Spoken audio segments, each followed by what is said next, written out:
자, 64장 1절 2절 다시 한번 읽어보세요. 원컨대 주는 하늘을 가르고 강림하시고 주의 앞에서 산들로 진동하기를 불이 섭을 사르며 불이 물을 끓임 같게 하사 주의 대적으로 주의 이름을 알게 하시며 열방으로 주의 앞에서 떨게 하옵소서. 여기 섭이란 말이 나왔습니다. 섭이 뭘까요?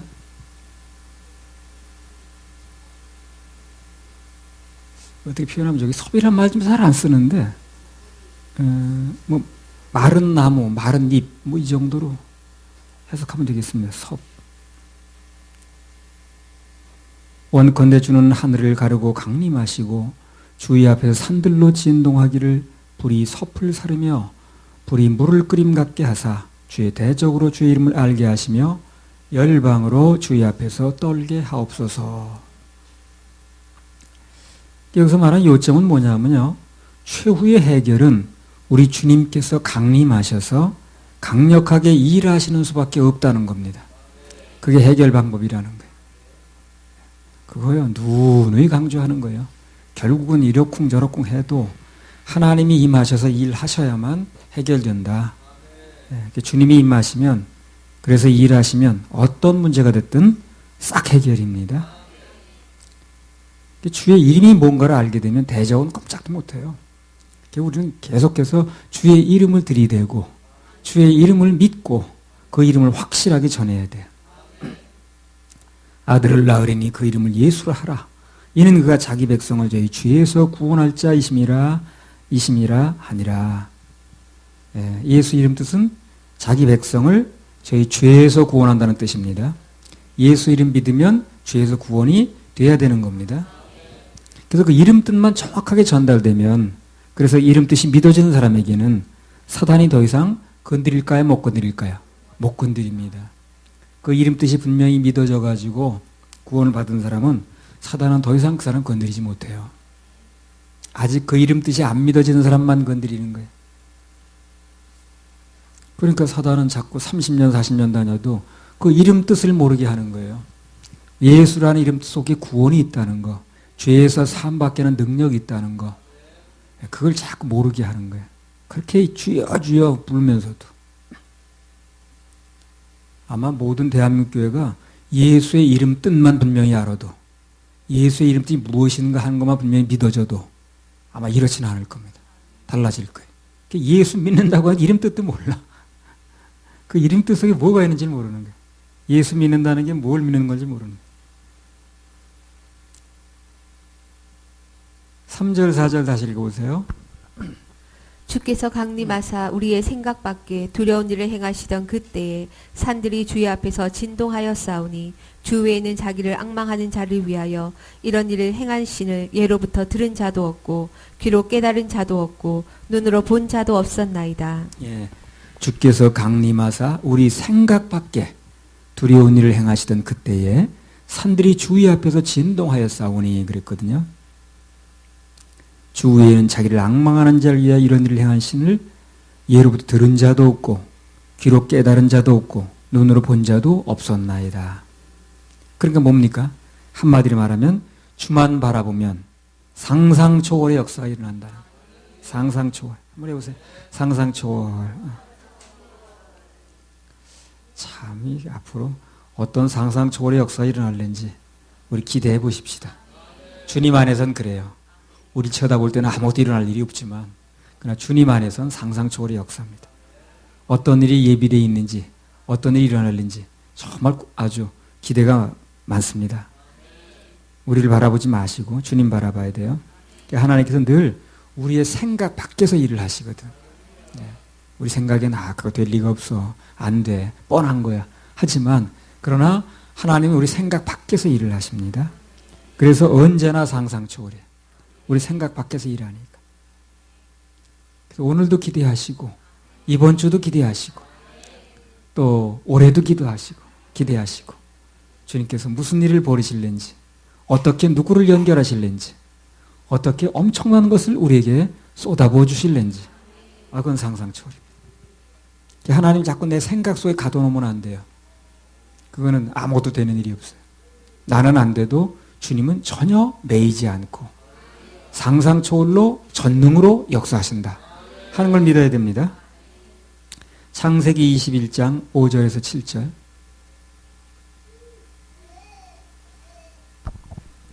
아브라함이 그 아들 이삭을 낳을 때에 100세라. 사라가 가로되 하나님이 나로 웃게 하시니 듣는 자가 다 나와 함께 웃으리로다. 또 가로되 사라가 자식들을 젖먹이겠다고 누가 아브라함에게 말하였으리요마는 아브라함 노경에 내가 아들을 낳았도다 하니라. 예, 가로되 사라가 자식들을 젖먹이겠다고 누가 아브라함에게 말하였으리요. 예, 이 말 한마디로 뭡니까? 누가 그런 일을 상상이나 했겠느냐고 말이지. 누가 그렇게 나이 많은 99세든가 그때? 사라가 몇 살이 난 거예요? 90세. 10년 차이죠, 아브라함하고.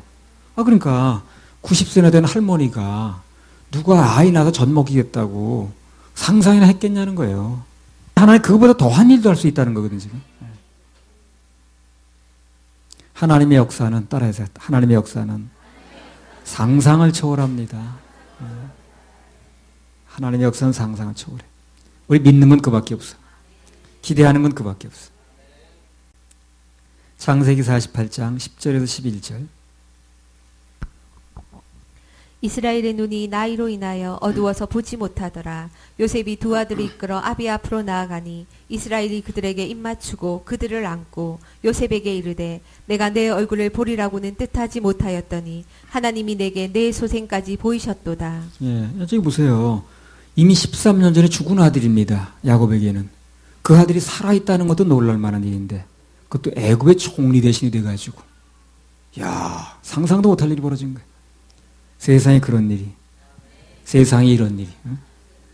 야, 13년 전에 죽은 아들이 살아있단 말이야. 근데 그 아들이 더군다나 지금 애굽의 총리 대신이 돼 있단 말이야.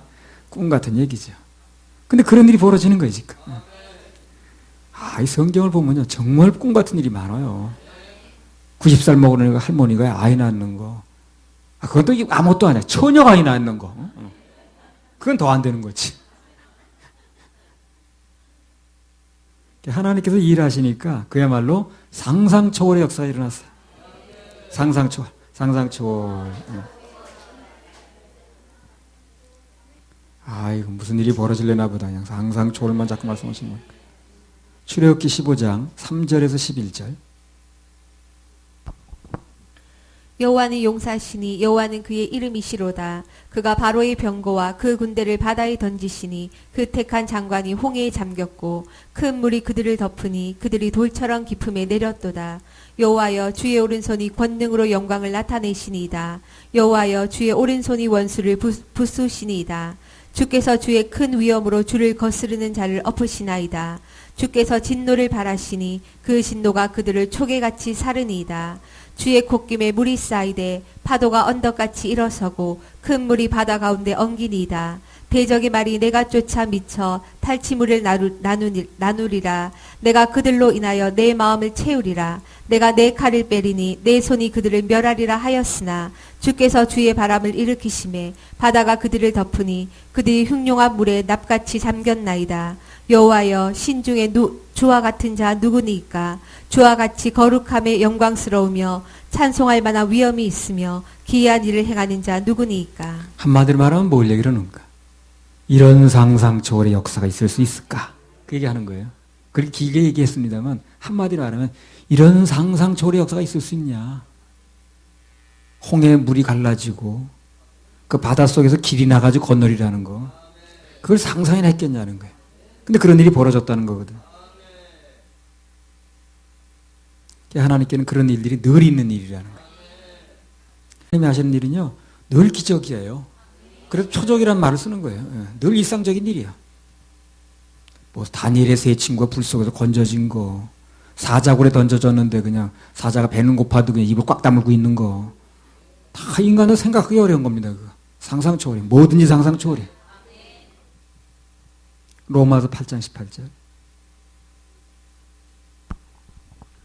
생각건대 현재의 고난은 장차 우리에게 나타날 영광과 좋게 비교할 수 없도다. 네, 생각건대 현재의 고난은 장차 우리에게 나타날 영광과 좋게 비교할 수 없도다. 얼마나 좋은지 좋게 비교할 수 없다. 고린도전서 2장 9절. 기록된 바 하나님이 자기를 사랑하는 자들을 위하여 예비하신 모든 것은 눈으로 보지 못하고 귀로도 듣지 못하고 사람의 마음으로도 생각지 못하였다 함과 같으니라. 예. 하나님께서 자기를 사랑하는 자들을 예비하신 모든 것은 눈으로 보지도 못하고 귀로서 듣지도 못하고 사람의 마음으로 생각한 거 이상이라 생각도 못 해본 거예요. 앞으로 들어가게 될 천국이 그렇습니다. 천국이 상상 초월이에요. 사람들이 몰라서 뭐 죽으면 끝이라고 그러죠. 아이고 정말로 상상 초월입니다. 우리 아무도 몰라요. 내가 설명할 수 없어요. 내가 눈으로 본 게 아니기 때문에.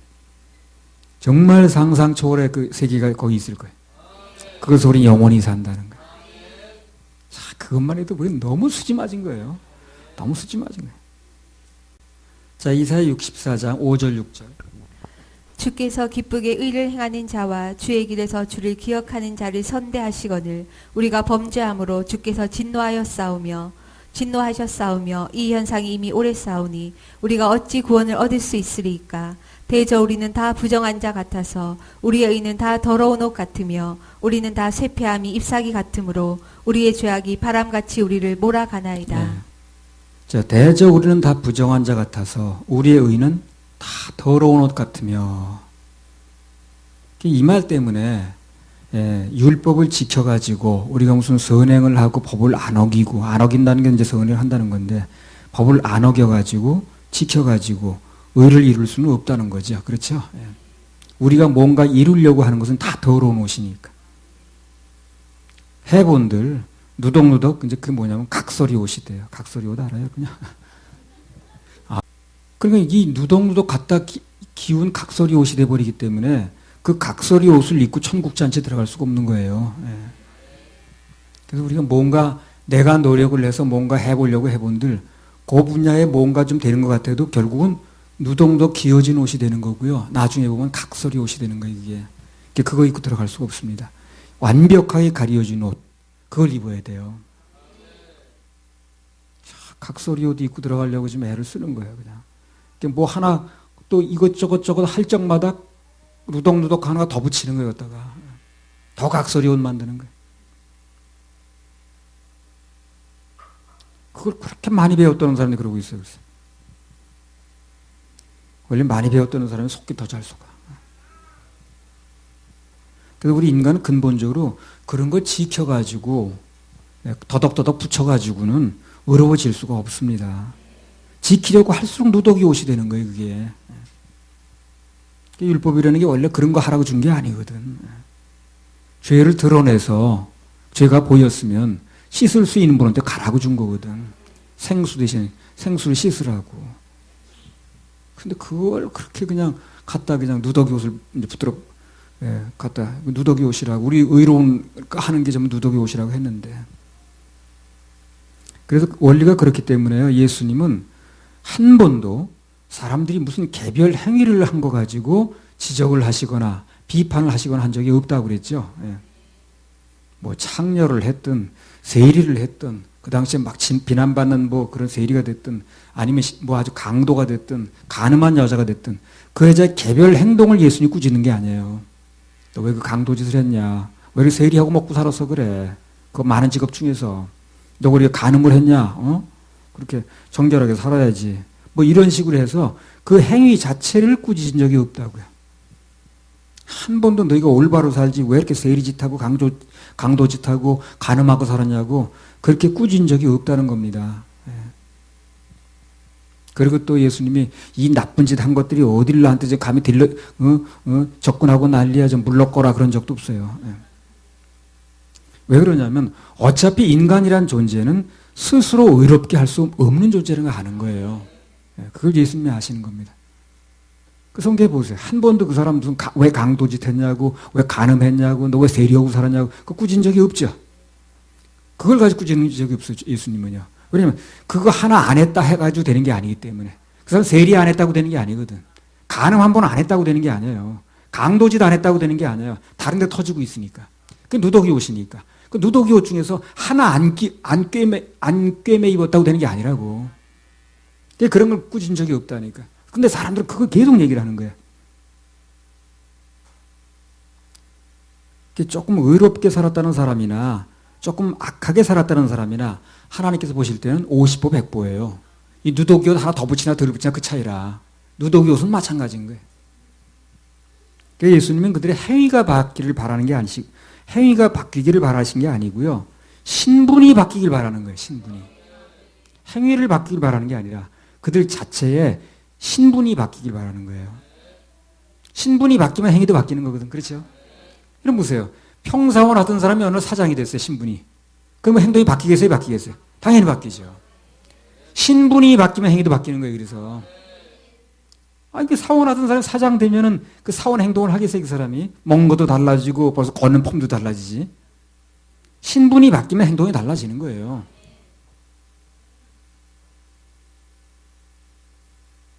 그래서 우리 구원받은 하나님의 자녀들이 되면 거듭나면 당연히 행동이 바뀌게 돼 있습니다. 거듭난 하나님 자녀가 옛날에 하던 짓을 그냥 무슨 못된 데나 들어다니고 그냥 이웃집 아줌마를 끌고 다니고 그러지 않습니다. 예. 달라지게 돼 있는 거예요.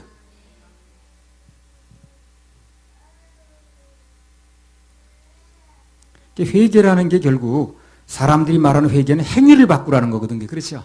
주로 행위를 바꾸라는 거죠. 회개여 하는 것은 다 행위를 바꾸라는 거 아니에요. 근데 하나님께서 말씀하실 회개는 그런 회개가 아니에요. 행위를 바꾸라는 게 아니라 나는 죽고 예수님의 생명으로 다시 태어나는 신분 자체를 바꾸라는 겁니다. 그러면 회개가, 그런 회개가 되어지면 회개 결과가 나타나는 거예요. 그래서 사람들이 그 결과를 자꾸 얘기를 하는데 신분이 바뀌면 회개 결과가 나타난다는 거죠. 자, 요한복음 3장 1절에서 5절. 바리새인 중에 니고데모라 하는 사람이 있으니 유대인의 관원이라. 그가 밤에 예수께 와서 가로되 랍비여 우리가 당신은 하나님께로서 오신 선생인 줄 아나이다.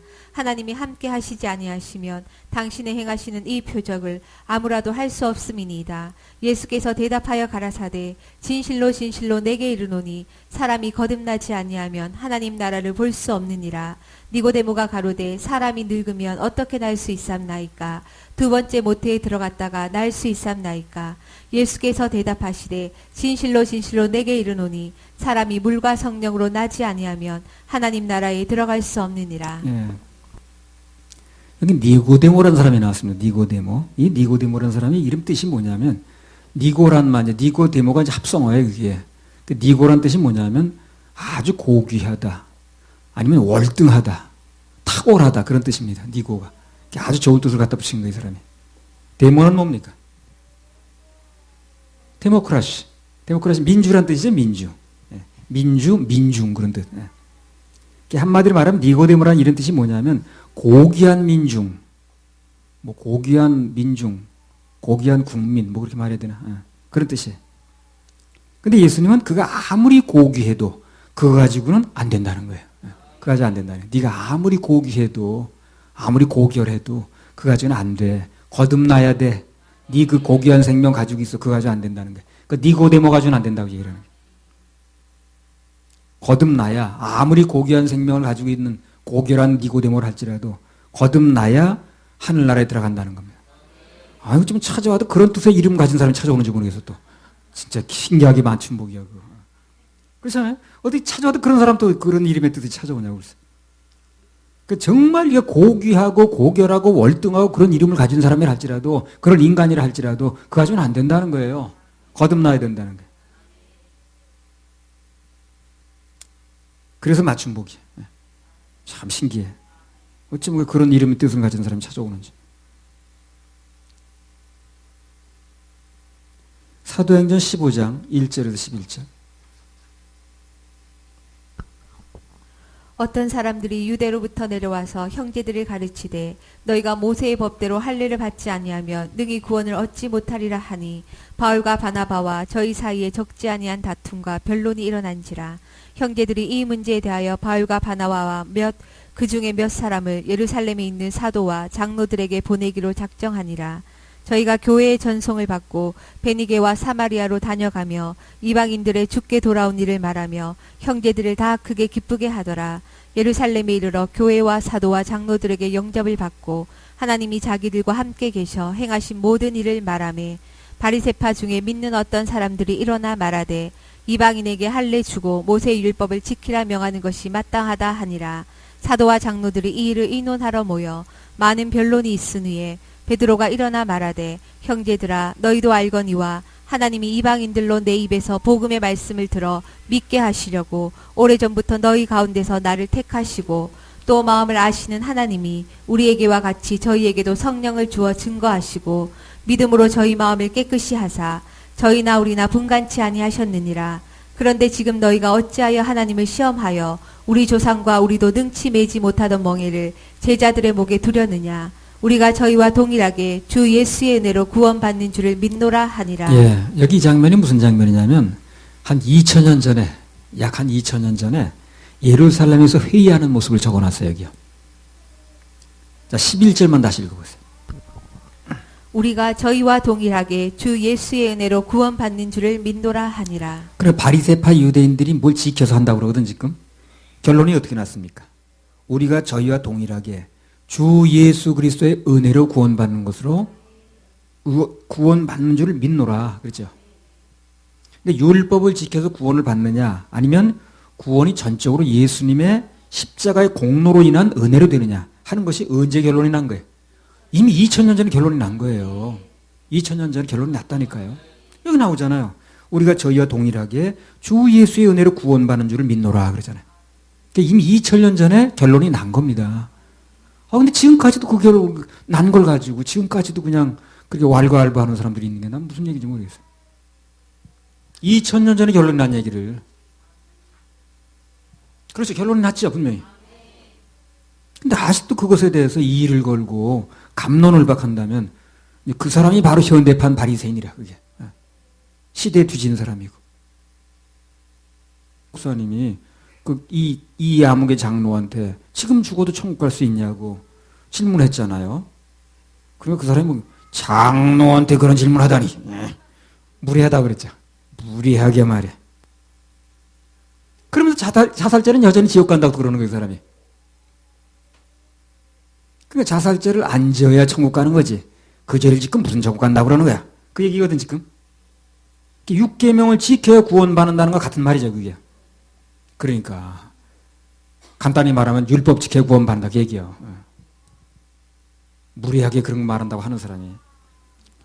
출애굽기 20장 13절. 그러니까 자기가 말하는 게 뭔지도 모르는 거예요, 사람이. 뭔 말하고 있는지도 모르는 거예요. 살인하지 말지니라. 예. 살인하지 말지니라 하는 게 6계명입니다. 레위기 7장 24절 한번 읽어보세요.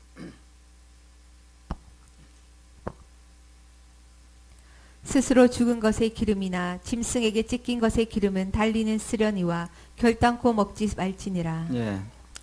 자, 스스로 죽은 것과 찢겨서 죽은 것 두 종류가 나왔습니다.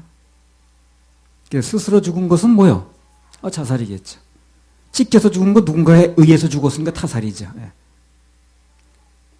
그래서 하나님 앞에서는 스스로 죽은 것이나 외부의 힘에 의해서 죽은 것이나 부정하기는 마찬가지예요. 마찬가지. 구별하지 않는다 그 말이에요. 예. 그래서 6계명에 살인하지 말지니라 그러는 거예요. 자살하지 말지니라, 누굴 죽이지 말지니라 구별하지 않고 누가 누굴 죽이든 내가 나를 죽이든 내가 남을 죽이든 죽인 건 마찬가지죠. 살인으로 보는 거예요. 살인하지 말지니라만 나온 거예요. 자살이나 타살이나 하나님께서 보실 때는 똑같습니다. 어떤 사람이 죽은 건 마찬가지인 거예요. 내가 나를 죽였든 누가 나를 죽였든 내가 나를 죽였든 그 사람이 죽긴 마찬가지인 거예요. 구별하지 않는 거예요, 성경은.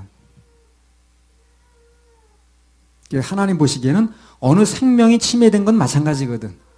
누구를 통해서 죽었든 그 사람이 스스로 죽었든 그 생명이 침해된 건 마찬가지인 거예요. 구별하지 않는 거예요. 살인죄가 예수님의 보혈로 용서될 수 있다면 당연히 자살죄도 포함되는 거예요, 그게. 그렇죠? 근데 무슨 성경에도 없는 자살, 타살을 또 나누냐니까. 성경에 안 나눴는데. 이 정당방위라는 게 있어요, 형법에 보면.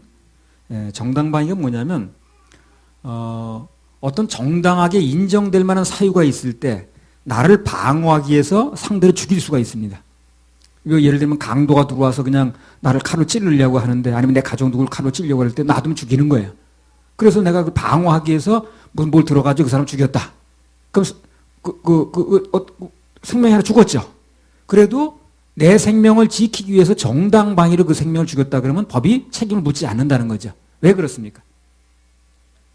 법에서 입장에서, 국가에서 입장에서 볼 때는 누구 하나 생명이 죽는 건 마찬가지인 거예요.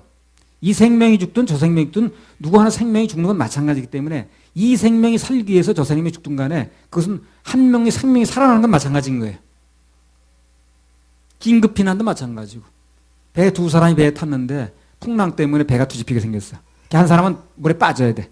그럼 어떤 사람이 한 사람 물에 빠뜨리고 자기가 살았다 할지라도 그것은 살인으로 보지 않는 거예요.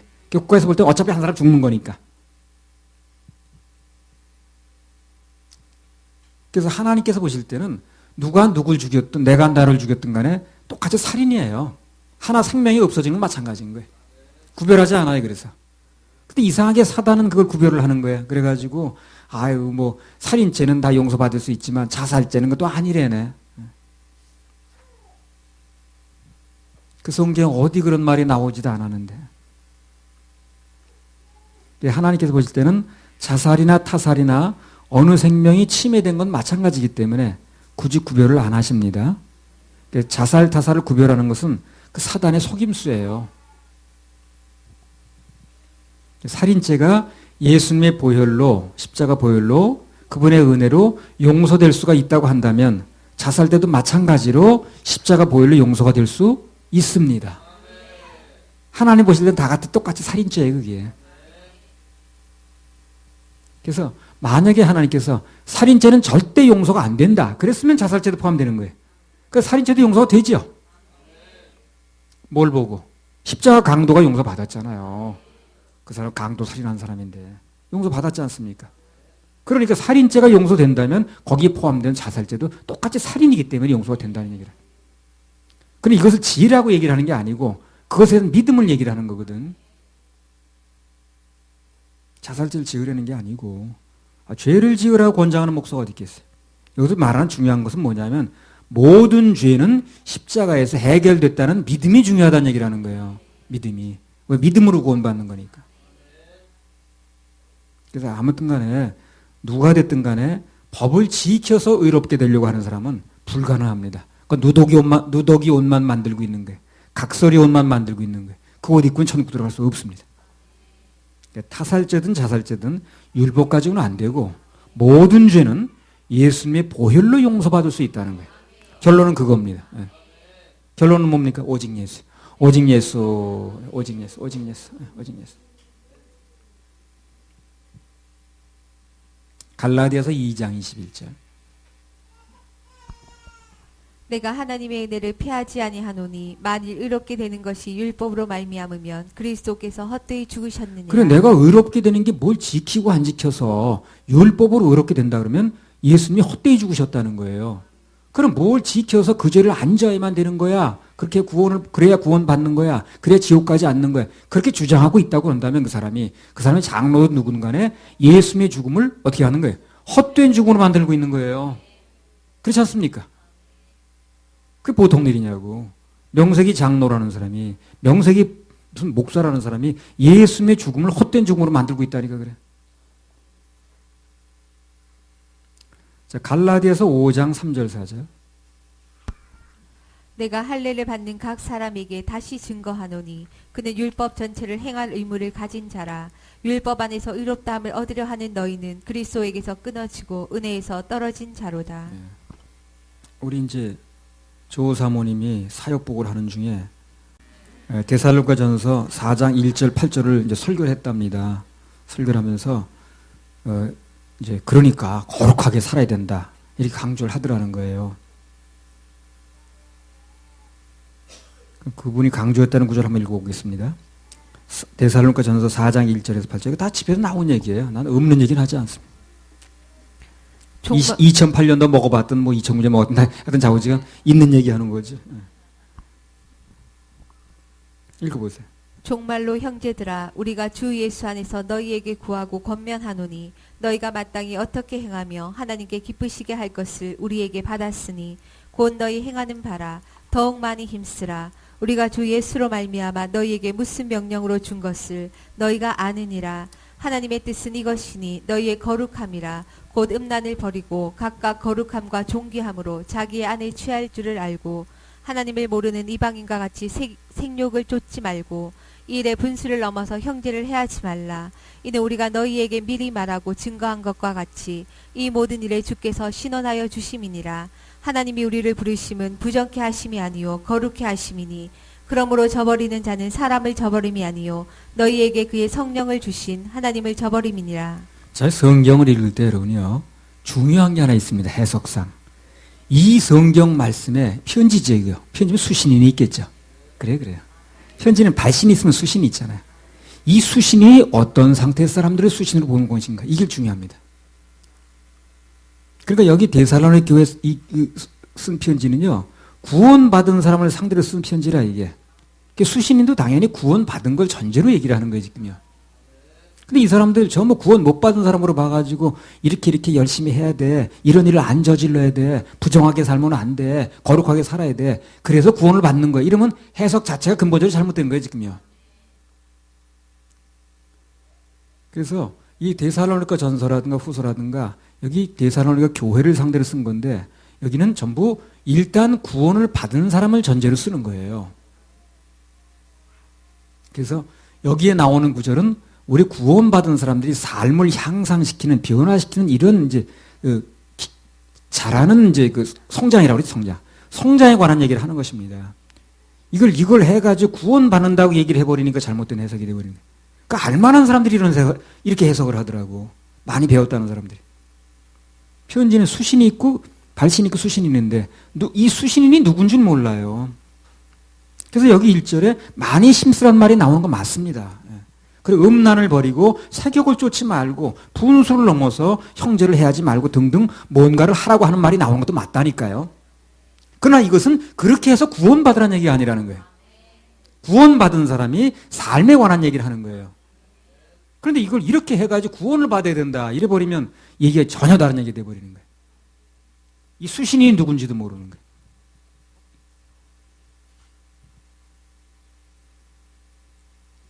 그래서 이미 구원을 받은 교회에 속한 사람들이, 하나님의 자녀들이 삶을 어떻게 살아야 된다, 삶에 관한 문제, 성장에 관한 문제를 얘기를 하는 것입니다. 지금 야고보서 같은 얘기예요.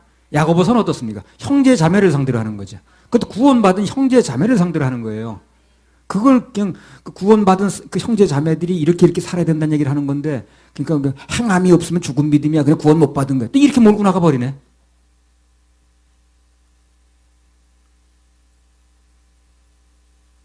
그래서 그걸 뭐 지켜야 된다고 또 그냥 막 강조를 하고 뭐 이렇게 했나 보던데, 예. 여기 그런 얘기도 나오죠. 각각 거룩함과 존귀함으로 자기 안에 취할 줄을 알고 그랬죠.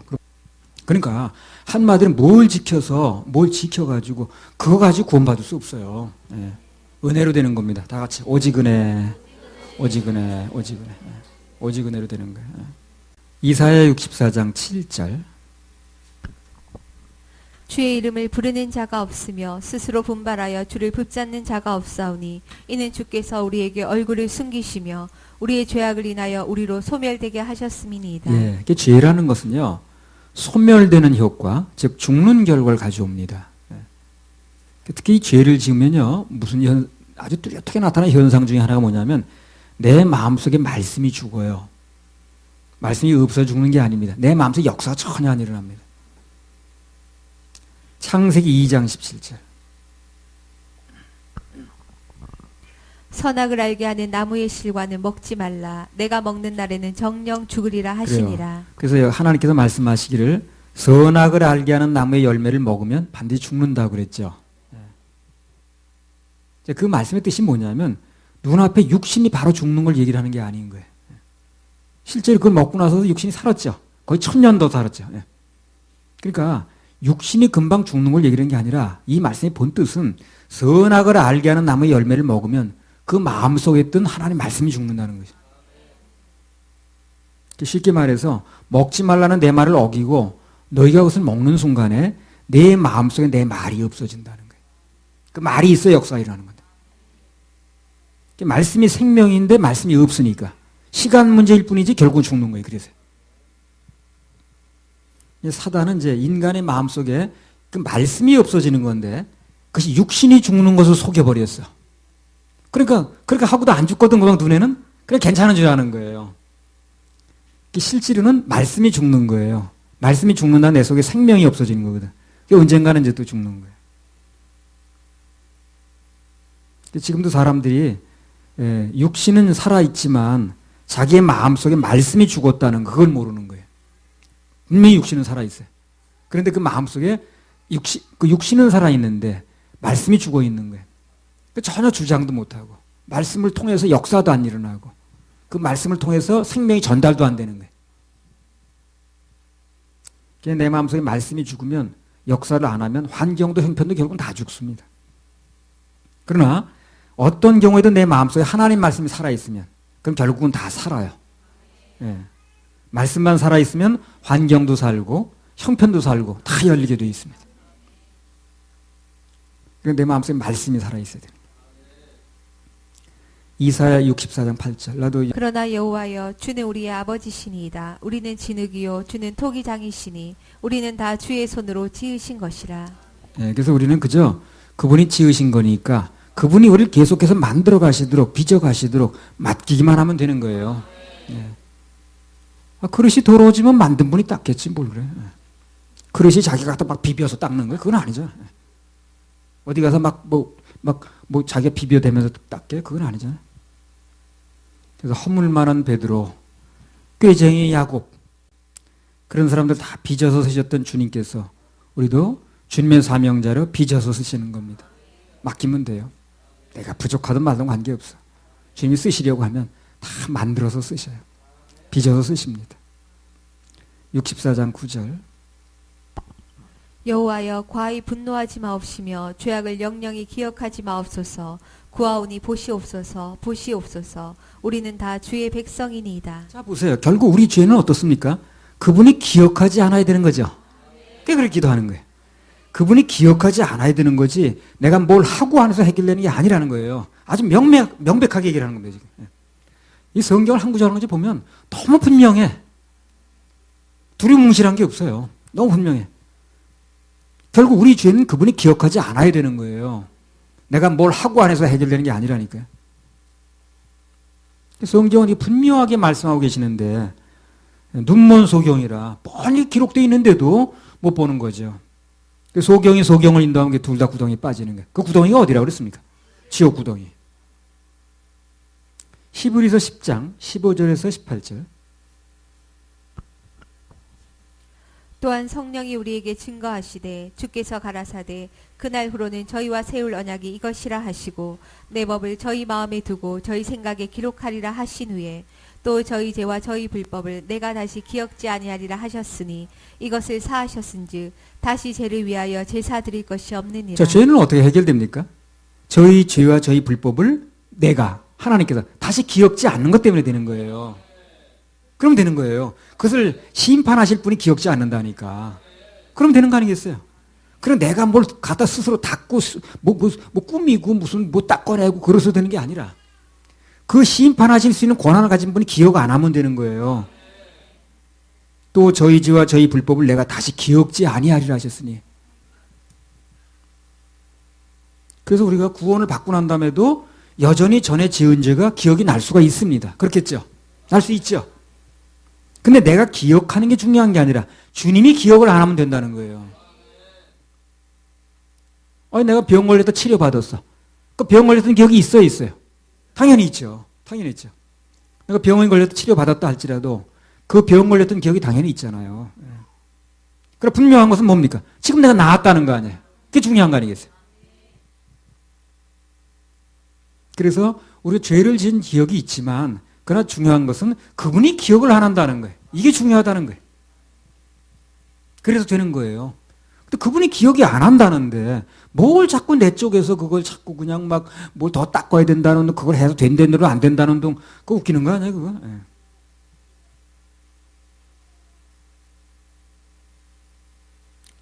아니 뭐 어떤 배우가 그러더라. 뭐 어제 권달수? 왜 이렇게 웃기냐고 그러니까 웃기는 배우는 없대. 상황이 웃기는 상황이라 그 상황을 할 뿐이라는 거예요. 그러니까 그렇게 말하는 사람도 우리가 볼 땐 되게 웃기는 건데 그 사람 웃기는 게 아니고요. 정말 웃기는 상황을 만들고 있는 거예요, 사람들이. 아니, 주님이 다 용서됐다는데 뭘 이렇게 내 쪽에서, 죄진 쪽에서 들고 나와가지고 아니라고 할 필요가 뭐 있나. 원래 그 죄를 졌다고 그래도 아니라고 자기가 우겨대야 되는 건데, 그래서 그게 정상 아니에요? 근데 상대 쪽에서 아니라고 하는데 뭐, 아니야요, 나 죄 졌다니까요. 그거 되게 웃기는 거예요. 그 사람이 웃기는 게 아니라 상황이 웃기는 상황이라고.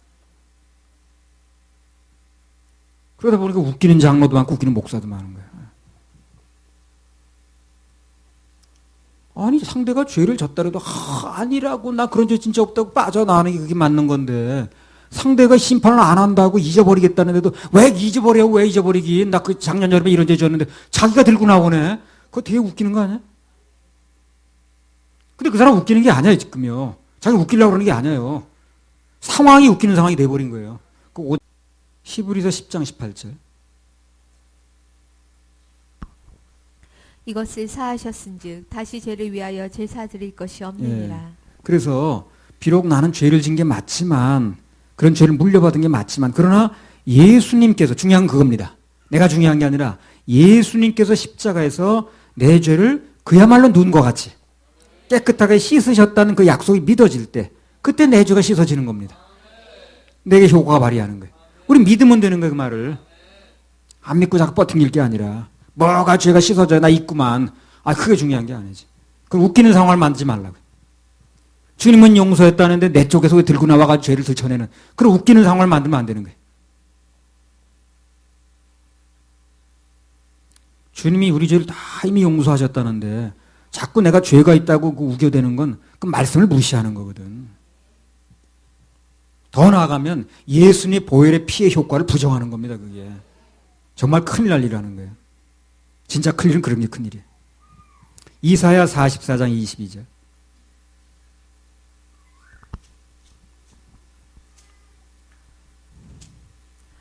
내가 내 허물을 빽빽한 구름에 사라짐같이 내 죄를 안개에 사라짐같이 도말하였으니 너는 내게로 돌아오라. 내가 너를 구속하였음이니. 내가 내 허물을 빽빽한 구름에 사라짐같이 내 죄를 안개에 사라짐같이 도말하였으니 너는 내게로 돌아오라. 내게로 오면 다 그렇게 효력이 일어난다는 거예요.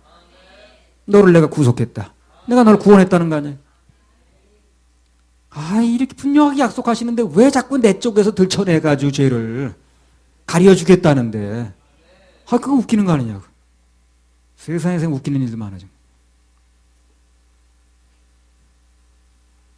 이사야 64장 10절에서 12절. 주의 거룩한 성읍들이 광야가 되었으며 시온이 광야가 되었으며 예루살렘이 황폐하였나이다. 주의 열조가 주를 찬송하던 우리의 거룩하고 아름다운 전이 불에 탔으며 우리의 즐거워하던 곳이 다 항모하였나이다. 여호와여, 일이 이러하거늘 주께서 오히려 스스로 억제하시리이까?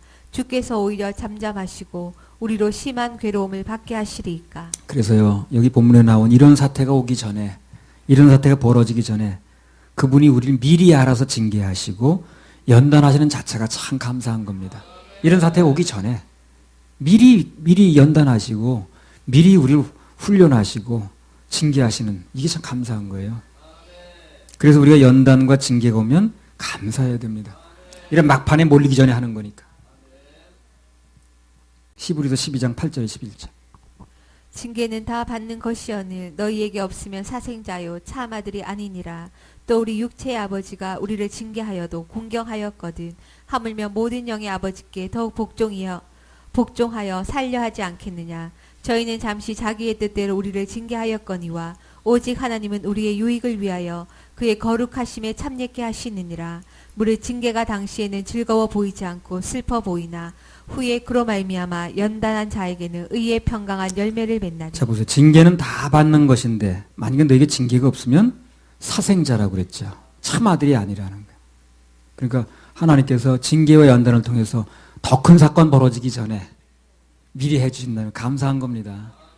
그게 믿어지면 징계 받으면서도 감사해요. 나도 그날 감사가 되더라고.